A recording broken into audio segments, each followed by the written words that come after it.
Les religions sont-elles l'œuvre de Dieu ou des hommes? Pour comprendre l'histoire d'une chose ou d'une personne, il faut connaître son alpha, c'est-à-dire son commencement. Car si vous ne connaissez que la fin d'une histoire, alors vous ne connaissez pas l'histoire. Mais si vous vous penchez sur le commencement, suivant jusqu'à la fin, alors seulement vous connaîtrez l'histoire. C'est ainsi qu'il faut se comporter en ce qui concerne les nombreuses religions existantes, afin de connaître si elles sont l'œuvre de Dieu, ou bien l'œuvre des hommes. Nous vivons dans un monde du règne du mensonge, donc du règne du mal. Et tout ce que nous entendons, nous les avons trouvés comme ça, en entrant dans le monde. Nous ne pouvons donc pas croire à tout, sans discernement. Il est vrai que dans ce monde, quiconque a l'esprit d'analyse, quiconque est intelligent, quiconque a l'esprit critique et l'âme curieuse, est taxé de complotiste, de rebelle, de terroriste, d'antisémite, et bien d'autres noms, de la même famille. Mais dans un tel monde, si vous avez perdu tout esprit critique, si vous n'avez aucune curiosité, si la télévision, les réseaux sociaux et les médias vous ont tellement formaté la cervelle, au point de crucifier en vous toute réflexion, c'est alors que vous vous conformez au siècle présent, et vous vous modelez sur le monde, chose que nous déconseille Dieu, afin de sauver nos âmes. Romains 12, 2, et ne vous modelez pas sur le monde présent, mais que le renouvellement de votre jugement vous transforme, et vous fasse discerner quelle est la volonté de Dieu, ce qui est bon, ce qui lui plaît, et ce qui est parfait. Voilà quel esprit avoir quand on vit dans un monde où Satan est roi. À présent, revenons à notre sujet. Les religions sont-elles l'œuvre de Dieu ou des hommes? Commençons là où tout a commencé. Afin d'avoir la réponse exacte et véritable, la parole de Dieu ne précise pas quel peuple fut les premiers religieux au monde. Mais je sais que ce ne fut pas le peuple de mes pères, c'est-à-dire les Israélites antiques. Car, avant qu'Israël ne se fabrique le veau d'or au désert, il vivait lui-même au sein d'un peuple idolâtre. Téra, le père d'Abraham, a vécu toute sa vie au pays de Ur. C'était le pays des Chaldéens. Et c'est dans ce pays que lui naquirent tous ses trois fils. Abraham, l'aîné, Nahor, le second, et Haran, le benjamin. Quand le père d'Abraham fut déjà vieux, voyant au loin sa mort prochaine, il prit son fils aîné, Abraham, son petit-fils Lot, son fils Benjamin, Haran, et sa bru, Sarai, femme d'Abraham, et il les fit sortir d'Ur des Chaldéens pour aller au pays de Canaan. Mais dans leur migration, arrivés au pays d'Haran, ils s'y établirent. Et c'est là, au pays d'Haran, que mourut Téra, père d'Abraham, rassasié de 205 années de vie. Et tous ces pays de leur migration, pas un seul de tous ces pays, n'était idolâtre, car tous l'étaient, et la famille même d'Abraham l'était. Puis arriva le temps de Joseph, par qui tout le peuple d'Israël trouva logis en Égypte, pays aussi idolâtre que tous les pays de migration du peuple d'Israël.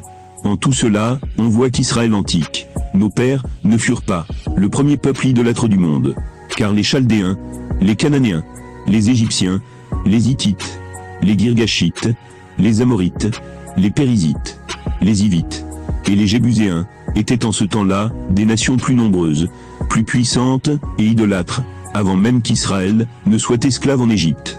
Et donc avant qu'Israël commette sa toute première idolâtrie, avec le veau d'or au désert. Donc mes pères, les Israélites antiques, ne furent pas le premier peuple idolâtre du monde. Toutefois, ils furent le premier peuple par qui est née la première plus grande religion au monde, c'est-à-dire le judaïsme.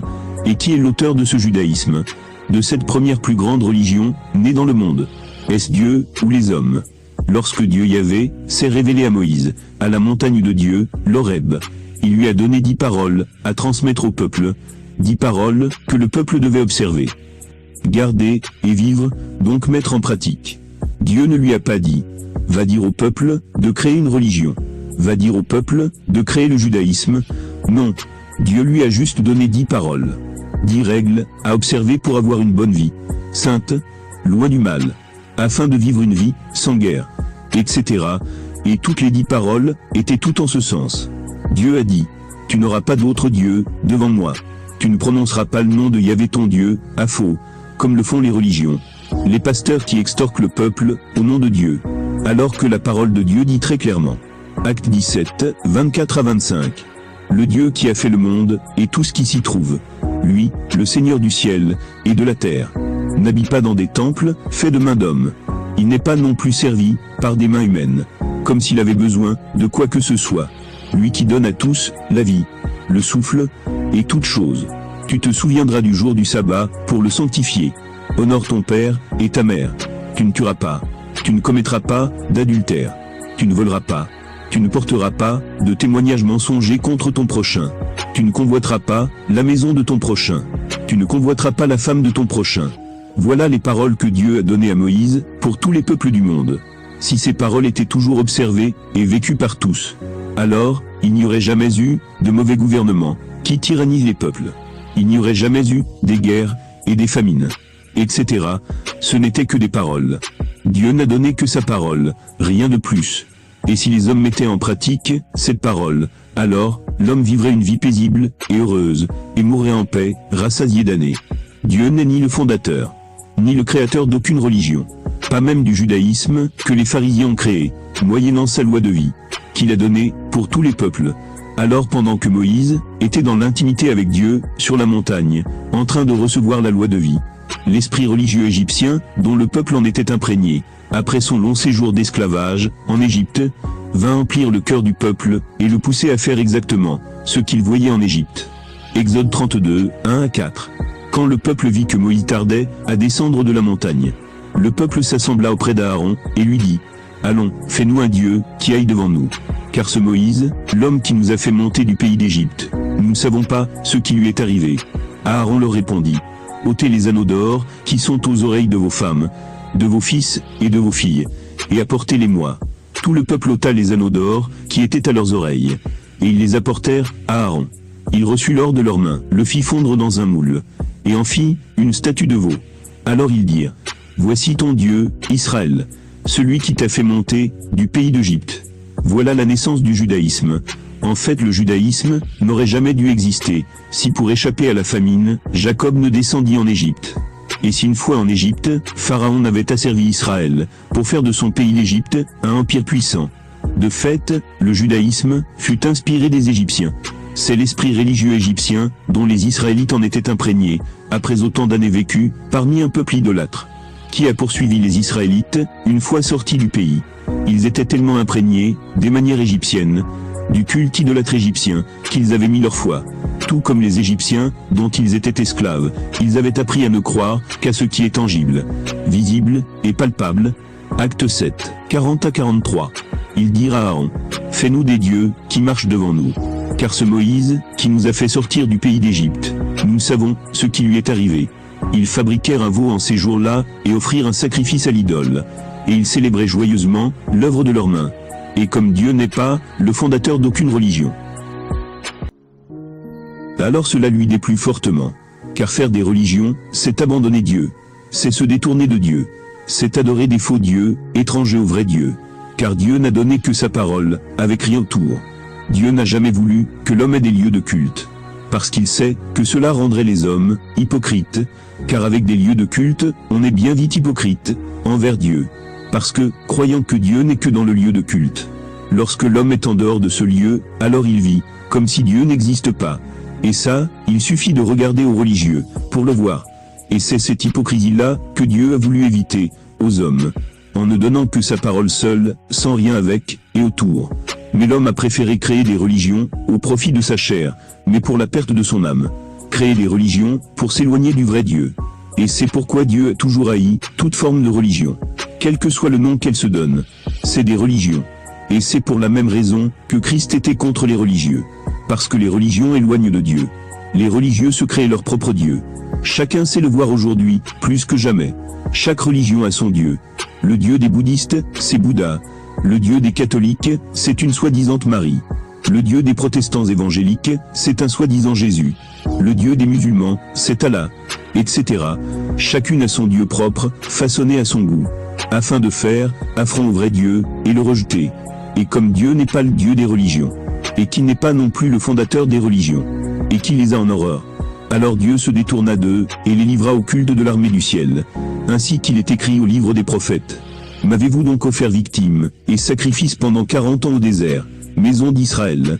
Mais vous avez porté la tente de Moloch, et l'étoile du dieu enfant, les figures que vous aviez faites, pour les adorer. Aussi vous déporterai-je, par de la Babylone. Déjà après le déluge, est née la première pensée religieuse, au monde. et la première inspiration, d'ordre mondial. Après le déluge, ce fut à partir des fils de Noé, et des descendants des fils de Noé, que les peuples se dispersèrent sur la terre après le déluge. En ce temps-là, Genèse 11, 1 à 9, tout le monde se servait d'une même langue, et des mêmes mots.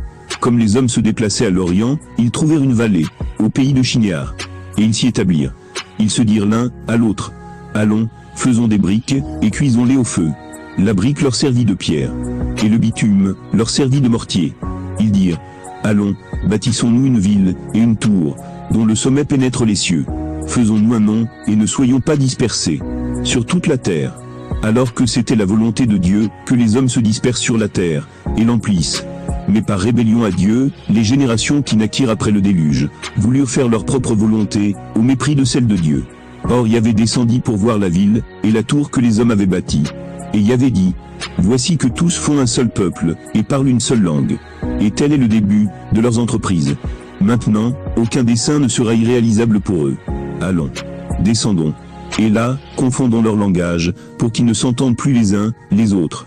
Yahvé les dispersa de là, sur toute la face de la terre, conformément à sa volonté originelle. Et ils cessèrent de bâtir la ville. Aussi la nomma-t-on Babel, car c'est là que Yahvé confondit le langage de tous les habitants de la terre. Et c'est de là qu'il les dispersa sur toute la face de la terre. Ce dessein de bâtir une ville et une tour, dont le sommet pénètre les cieux, puis de se faire un nom. Cela montrait l'effort de l'homme de s'autosuffire, sans Dieu, de faire affront à Dieu, par le mépris de sa volonté, au profit de la nôtre, et donc tout simplement agir comme Satan, l'ange prévaricateur. Ainsi, l'idée d'ordre, ou de nouvel ordre mondial, de religion mondiale, ou d'idéologie mondiale, n'est pas toute nouvelle, car elle est née déjà en ce temps-là, à Babel. Le cœur humain cherche toujours à se faire un nom, un centre. Il veut toujours posséder quelque chose sur la terre. Et ses aspirations ne sont jamais tournées vers Dieu, mais toujours vers un objet charnel, terrestre. Lorsqu'il est abandonné à lui-même, l'homme bâtit toujours, plus bas que le ciel. Et seule la révélation de Dieu, la puissance de Dieu, le pardon de Dieu, obtenu par une vraie repentance, peut nous élever au-dessus du monde présent. Dans les projets des hommes, Dieu n'est ni reconnu, ni recherché. C'est ce que nous voyons à Babel. Lisez toute cette histoire de Babel, ce projet des hommes. Et le nom de Dieu n'est mentionné nulle part, quand l'homme fait ses projets. Et c'est exactement ce que nous assistons aujourd'hui, dans les gouvernements mondiaux. L'homme pécheur a toujours en vue de s'acquérir une réputation. Faisons-nous un nom, toujours en train de se rechercher soi-même, s'exaltant soi-même, et excluant Dieu partout, et en toutes choses. Voilà pourquoi ce monde va mal, parce que nous avons proscrit Dieu de nos vies, de nos projets et de nos centres d'intérêt, de nos pensées et de notre cœur. Et entre les desseins, les principes et ces voies des hommes, il y a toujours un accord affligeant. Le projet du gouvernement de l'ombre de tuer la majeure partie de la population mondiale n'est pas nouveau. Ils s'en sont inspirés de cette histoire de Babel. Après tout, celui qui a inspiré ce dessein, en ce temps-là, à la génération d'après le déluge, c'est le même qui l'a inspiré encore aujourd'hui, à ses fils qui gouvernent le monde dans l'ombre, moyennant les présidents et gouvernements mondiaux. C'est Satan, évidemment. Quel que soit le point de vue auquel nous regardons cette association babylonienne. Il est très instructif d'y voir le déploiement précoce du génie et des facultés de l'homme. En suivant le cours de l'histoire du monde, nous retrouvons partout, chez les hommes, une forte tendance à former des associations et des confédérations. C'est en grande partie par cette voie qu'ils cherchent à arriver à l'accomplissement de leurs desseins. On peut l'observer même actuellement avec les guerres. L'OTAN rassemble un bloc de pays pour arriver à ses fins. L'Union européenne, etc. Qu'il s'agisse de philanthropie, de religion, de guerre ou de politique. Rien ne se fait sans une association d'hommes, régulièrement organisée, en bande.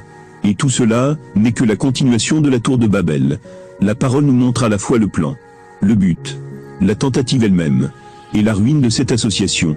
Si, dans le moment actuel, nous regardons autour de nous, ne rencontrons-nous pas partout aussi des associations, l'OTAN, Union européenne, et même chez les religieux, il y a différentes associations, le protestantisme évangélique, le catholicisme, l'islam, etc. En vain, nous entreprendrions de les énumérer, car elles sont légion. Elles sont aussi nombreuses que les projets du cœur humain. Le but de la construction de la tour de Babel est que ce siècle si éclairé et si civilisé ne renierait pas était, et est, d'assurer les intérêts de l'humanité, au profit d'un petit groupe, et d'exalter le nom de l'homme. Pourtant, les saints discernent un grand défaut, dans toutes les associations des hommes. Dieu en est toujours exclu. Il vous suffit de regarder les gouvernements mondiaux, les religions, etc. Or, entreprendre d'élever l'homme sans Dieu, c'est l'élever à une hauteur étourdissante, où son pied manquera, et le fera tomber dans une confusion désespérée et une irrémédiable ruine. Il n'y a qu'une seule association qui n'est pas destinée à la confusion, et qui ne saurait être ruinée. C'est celle formée au corps de Christ, par l'Esprit Saint, qui est descendu du ciel comme témoin de la glorification de Christ, pour baptiser en un seul corps tous les croyants ou disciples, et en faire l'habitation de Dieu. Babylone est à tous égards le contraire de ce qu'est l'Église spirituelle de Christ. La preuve en est qu'elle est devenue le repère des démons. Genèse 11, 6 à 8. Et Yahvé dit, « Voici que tous font un seul peuple, et parlent une seule langue. Et tel est le début de leurs entreprises. Maintenant, aucun dessein ne sera irréalisable pour eux. Allons, descendons. Et là, confondons leur langage, pour qu'ils ne s'entendent plus les uns, les autres. » Yahvé les dispersa de là, sur toute la face de la terre, et ils cessèrent de bâtir la ville. Tel fut le sort de la première association d'hommes, qui formèrent des projets coupables contre Dieu. Et il en sera ainsi jusqu'à la fin des temps. Isaïe 8, 9 à 10. Sachez, peuple, et soyez épouvantés. Prêtez l'oreille, tous les pays lointains. Saignez-vous, et soyez épouvantés. Saignez-vous, et soyez épouvantés. Faites un projet, il sera anéanti. Prononcez une parole, elle ne tiendra pas. Car Dieu est avec nous les saints. Voilà. Mais combien tout est différent, quand c'est Dieu qui associe les hommes, dans son Fils. Par ses péchés, l'homme a brisé son antique relation avec Dieu. Et Dieu, dans son immense bonté, et son amour incommensurable, il vient jusqu'à l'homme. Il lui montre comment recouvrer cette relation perdue. Mais la chair pécheresse de l'homme, n'y trouvant pas sa satisfaction, dans la manière dont Dieu propose de renouer la relation perdue. Alors, elle crée ses propres moyens, pour essayer de recouvrer cette relation. Par des moyens, autres que la vie de Christ, que Dieu a montré. Alors il crée la tour de Babel, pour escalader les cieux. Il crée des religions d'hommes. Ils font des rites sacrificiels. Ils créent Néom, leur propre cité. Or, la cité des vrais saints, est dans les cieux. Non pas qu'il y ait un prétendu enlèvement d'humains, au ciel, mais pour montrer que notre association n'est pas babylonienne, ni otanisée, ni européenne, mais est avec Dieu, en Dieu. Philippiens 3, 20 à 21. Pour nous, notre cité se trouve dans les cieux, d'où nous attendons ardemment, comme sauveur, le Seigneur Jésus-Christ, qui transfigura notre corps de misère, pour le conformer à son corps de gloire. Avec cette force qu'il a, de pouvoir même se soumettre toutes choses. Satan associe toujours les hommes, pour détruire. Et on le voit avec l'OTAN, une association meurtrière. On le voit avec l'Union européenne, qui détruit plus particulièrement la France en premier. Et on le voit avec les divisions religieuses.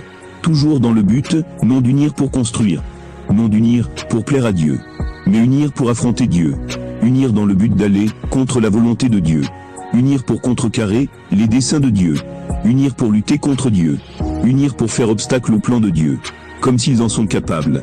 Avec de tels desseins, ils se réunissent donc pour leur condamnation.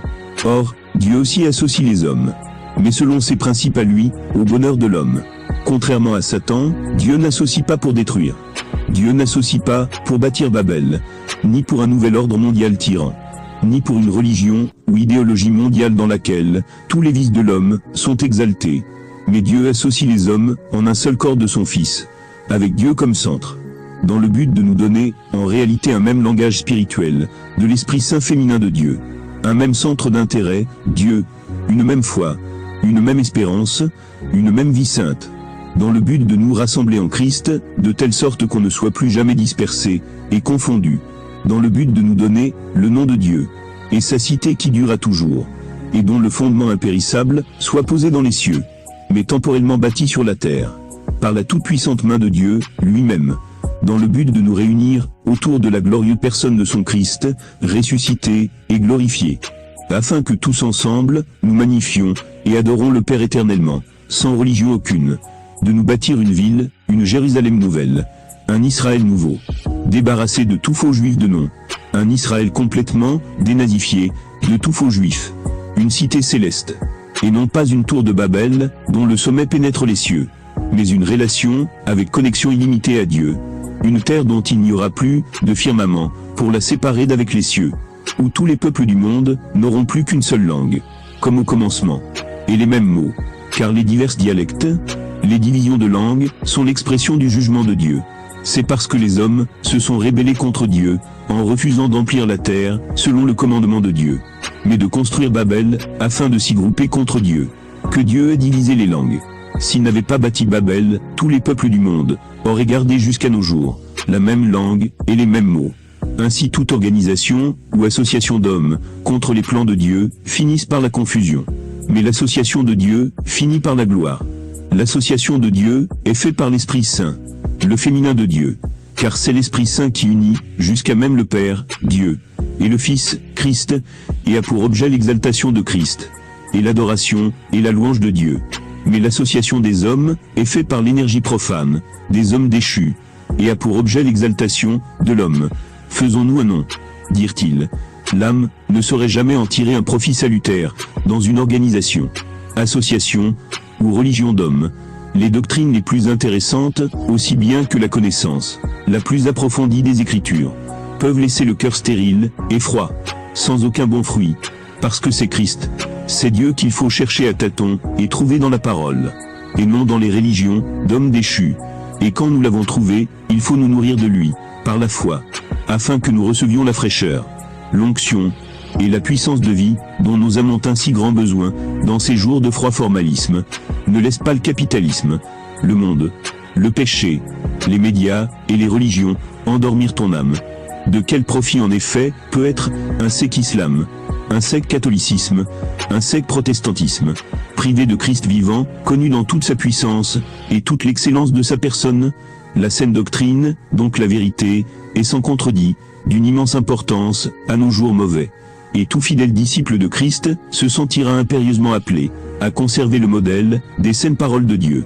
2 Timothée 1, 13-14. Prends pour norme les saines paroles que tu as entendues de moi dans la foi et l'amour du Christ Jésus. Garde le bon dépôt avec l'aide de l'Esprit Saint qui habite en nous. Puissiez-vous à présent comprendre, ô hommes, que Dieu n'est ni le fondateur ni le créateur d'aucune religion, mais que c'est l'ambition de l'homme déchu, l'exaltation de sa chair, l'avidité et la cupidité, la soif excessive de pouvoir, de dominer et de commander, qui a amené les hommes déchus à créer les religions, pour s'enrichir, pour tyranniser les âmes, pour avoir de l'autorité et du pouvoir. Toute religion, quel que soit le nom qu'elle se donne, même si à l'exemple de la religion protestante, elle prétend ne pas être une religion, sont l'œuvre de Satan, et les entreprises des hommes déchus, et non de Dieu. Et Dieu en montre toutes les preuves qu'elles ne sont ni son œuvre, ni à lui, et qu'il n'y est pas là-dedans. C'est pourquoi on n'y trouve là-dedans que des contre-valeurs ou vertus de Dieu. On y trouve libertinage, adultère, enseignement mensonger, trafic de la parole de Dieu, mensonge sur Christ et Dieu, viol, homosexualité, lesbianisme, pédophilie, amour excessif de l'argent, extorsion d'argent, etc. Et tout ça au nom de Dieu, afin de semer, dans le cœur des incroyants et des athées, de la répugnance, du dégoût et du dédain pour Dieu. Car pensez-vous qu'un athée juste, un athée à bon cœur, qui aime les bonnes valeurs morales, peut rechercher ou aimer un Dieu dont ceux qui se prétendent de lui, ou prétendent lui servir et l'adorer, sont des pédophiles, des escrocs, des amoureux de l'argent, des violeurs, des pervers narcissiques, des manipulateurs de conscience, des abuseurs, des homosexuels et toutes sortes de vices? Bien sûr que non. Un athée qui aime les bonnes valeurs morales ne saurait aimer un tel Dieu, mais va tout de suite plutôt le haïr. Et en cette matière, Satan a bien réussi son coup, par les religions, à faire haïr Dieu aux hommes justes. Voyez donc vous-même que Dieu n'est pas du tout coupable en ce qui concerne la naissance ou la création des religions, ni coupable de toutes les abominations religieuses. Au commencement du monde, Dieu a donné à l'homme un seul commandement, qui n'était pas difficile à observer. Dieu a créé une multitude d'arbres fruitiers, et il n'a interdit à l'homme qu'un seul, parmi toute la multitude. Tu peux manger de tous les arbres du jardin, dit Dieu, mais de l'arbre de la connaissance du bien et du mal, tu ne mangeras pas, car, le jour où tu en mangeras, tu deviendras passible de mort. Était-ce difficile à observer cela? Bien sûr que non. On place devant toi une grande table, avec dessus toutes sortes de mets, désirables à manger et très succulents à la langue. Et on ne t'interdit qu'un seul d'entre tous. Qu'est-ce qui est difficile dans ce commandement? Rien du tout, évidemment. Car tout ce qui t'est permis de manger ne sont pas infects et dégoûtants, mais très délicieux sur la langue, agréables au goût, mais malgré tout cela, malgré que Dieu avait pourvu pour l'homme tout ce que son cœur pouvait désirer, il a été incapable de ne pas désobéir à un seul ordre, incapable de garder un seul commandement. Alors combien plus quand il doit garder 10 commandements. Avant son péché, l'homme avait avec Dieu une relation sans intermédiaire, une relation sans religion. C'était comme un père et son fils. Un fils n'a pas besoin d'église pour parler à son père. Il n'a pas besoin de payer assidûment, année après année, les dîmes, pour obtenir quelque chose de son père. Ainsi était l'homme envers Dieu, au commencement, avant qu'il ne pêche contre Dieu.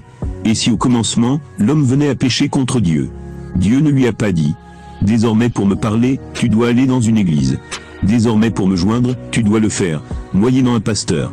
Désormais pour avoir une nouvelle relation avec moi, tu dois avoir un père spirituel pasteur.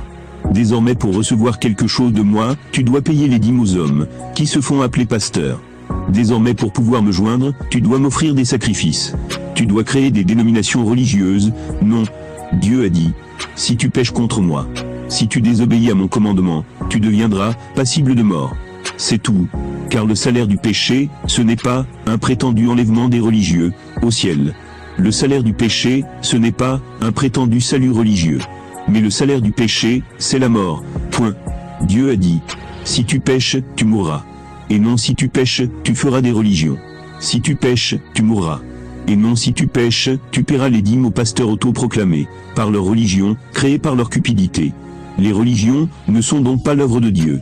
Dès lors, un homme sensé qui comprend ça, il cesse de vouer à Dieu une haine gratuite, à cause des abominations des pasteurs, dont Dieu n'est pas l'auteur. L'homme sensé qui comprend que si tu pèches, tu meurs. Il cesse de courir dans les religions. Il cesse de bâtir des soi-disant églises, mais cesse plutôt de pécher, de peur de mourir. Car si tu pèches, tu meurs. Point. Et non si tu pèches, tu feras des dénominations religieuses. Puissions-nous, par la puissance de Dieu, voir plus de beauté et d'excellence en Christ, afin d'être délivrés de l'esprit et des principes de Babylone. Et pour finir, voici la seule religion de Dieu. Jacques 1, 27, la religion pure et sans tache devant Dieu, notre Père, consiste en ceci: visiter les orphelins et les veuves dans leurs épreuves, et se garder de toute souillure du monde. C'est pas écrit. La religion pure et sans tache devant Dieu, c'est le judaïsme, le catholicisme, le protestantisme, etc. C'est pas non plus écrit. La religion pure et sans tache devant Dieu consiste à créer des dénominations religieuses. Mais c'est plutôt écrit. La religion pure et sans tache devant Dieu consiste à visiter les orphelins, et non à racketter l'argent des gens. Consiste à visiter les veuves dans leurs épreuves, et non à créer des légions de religion pour l'appât du gain. La vraie religion consiste à se garder de toute souillure du monde. C'est pratiquer cela qui est l'unique religion de Dieu. Il n'est donc pas question d'avoir une prétendue église, mais juste de ne pas pratiquer le péché. Telle est la seule religion, pure et sans tache devant Dieu. Rien que ce seul verset suffit pour montrer que les dénominations religieuses existantes sont toutes de Satan et sont les entreprises des pasteurs. Dès lors, s'il faut haïr quelqu'un pour tous les horribles méfaits des pasteurs, il faut haïr les pasteurs même, car eux seuls sont coupables des religions. Ce sont eux qui ont créé des dénominations religieuses pour l'appât du gain, chers athées et les rares personnes qui dégoûtaient les religions d'hommes. Sachez donc désormais que vous ne réussirez pas à culpabiliser Dieu pour des religions qu'il n'a pas créées, et que d'ailleurs, lui-même aussi, les a en dégoût, autant que vous. Dieu montre dans ce seul verset à tous ceux qui l'accusent à tort de toutes les abominations des religions d'hommes. Dieu montre dans cette parole à tous ceux qui le haïssent gratuitement pour tout le mauvais témoignage des religions, qu'il n'est pas coupable de cela. Lui ne connaît pas toutes ces religions d'hommes, et il n'a que faire d'elles. Elles sont toutes vouées à disparaître, et leurs auteurs et fanatiques seront jetés dans la géhenne. La religion, c'est croire en l'expérience de quelqu'un. Ainsi, vous pouvez voir des familles entières qui sont toutes religieuses. Le premier religieux de la famille a séduit toute la famille, et ils sont tous devenus religieux. Ils ont cru en l'expérience de leur cousin, ou leur mère, ou leur père, qui les a entraînés là-dedans, avec de belles paroles, ou de force. C'est pourquoi Dieu dit, sortez du milieu de ces gens-là, sortez de Babylone, ne touchez rien d'impur. Mais le spirituel, ou la relation avec Dieu, c'est vivre sa propre expérience. C'est pourquoi Christ dit, Matthieu 6, 6. Pour toi, quand tu pries, retire-toi dans ta chambre. Ferme sur toi la porte. Et prie ton Père qui est là, dans le secret. Et ton Père qui voit dans le secret, te le rendra. Ça c'est du vécu personnel. Et non collectif. Ainsi, il n'y a rien de commun entre religion et spirituel. Rien de commun entre religion et relation avec Dieu. Rien de commun entre religion et parole de Dieu. À l'exemple de la tour de Babel, les religions, c'est essayer d'atteindre Dieu par des moyens psychiques, humains et charnels. Construisons-nous une tour dont le sommet pénètre le ciel. Mais le spirituel, c'est tout simplement une relation sainte avec Dieu, comme Christ nous l'enseigne ici, dans cette parole. Ce verset est l'un des plus clairs de toute la Bible. Il est écrit au niveau de toute intelligence, même des esprits les plus simples. Ces mots sont clairs, nets et précis, puisque la seule religion de Dieu, c'est visiter les veuves et les orphelins dans leurs épreuves, et se garder des souillures du monde, c'est-à-dire de ne pas pratiquer le péché. Du coup, toutes les religions existantes, c'est-à-dire le judaïsme, l'islam, le catholicisme, l'hindouisme, le bouddhisme, le protestantisme et leurs pareils, ne sont donc pas de Dieu. C'est aussi simple à comprendre que cela. C'est la parole de Dieu même qui le dit. Elle ne le laisse pas sous-entendre, mais elle le crie à plein gosier. Et donc dès lors, on cesse de déposer sur le compte de Dieu toutes les horreurs et abominations des pasteurs. On cesse d'accuser Dieu à tort pour des religions des hommes que lui-même déteste. Par cupidité, par soif excessive de pouvoir et par amour d'argent. La papauté, les prêtres et les pasteurs ont fait du nom de Dieu une question de religion, donc d'horreur, afin d'escroquer et d'extorquer le peuple légalement. Car en disant au peuple, payez les dîmes, et Dieu vous rendra au centuple. Évidemment que les gens donnent alors, pensant qu'ils deviendront riches, en retour. Car Dieu les rendra au centuple, disent leurs gourous. Ainsi, les gens se font escroquer, légalement. Sans que ça passe pour du vol. Parce qu'ils donnent d'eux-mêmes, assidûment, leurs pasteurs les faisant croire que c'est à Dieu qu'ils donnent. Mais quand vous lisez une telle parole de Dieu, et que vous continuez de haïr Dieu, à cause des horreurs des religions, et des pasteurs, dès lors, c'est que maintenant, vous prétextez contre Dieu, pour ne pas abandonner vos péchés. C'est bien malin de haïr Dieu, à cause des horreurs des religions, afin de ne pas abandonner nos péchés, afin d'avoir une raison, de ne jamais se repentir de nos péchés, et de continuer, de les pratiquer. Mais c'est haïr son âme, que de se comporter de la sorte. Car du moment que tu entends cette vidéo, avec preuve biblique même, alors désormais, tu n'as plus aucune excuse de haïr Dieu, à cause des abominations, des pasteurs. Car tu viens d'avoir toutes les preuves qu'aucune prétendue église, ou religion, n'est de Dieu, mais des hommes amoureux des richesses et du pouvoir, qui ont créé ces religions au nom de Dieu, pour s'enrichir sur le peuple, pour se paître eux-mêmes sur le peuple. Comme le dit Dieu, les églises sont à la vérité les entreprises pastorales, mais surnommées églises, afin que ça marche. Aucun homme ne cautionne qu'on raconte des choses sur lui, quand même ces choses sont vraies.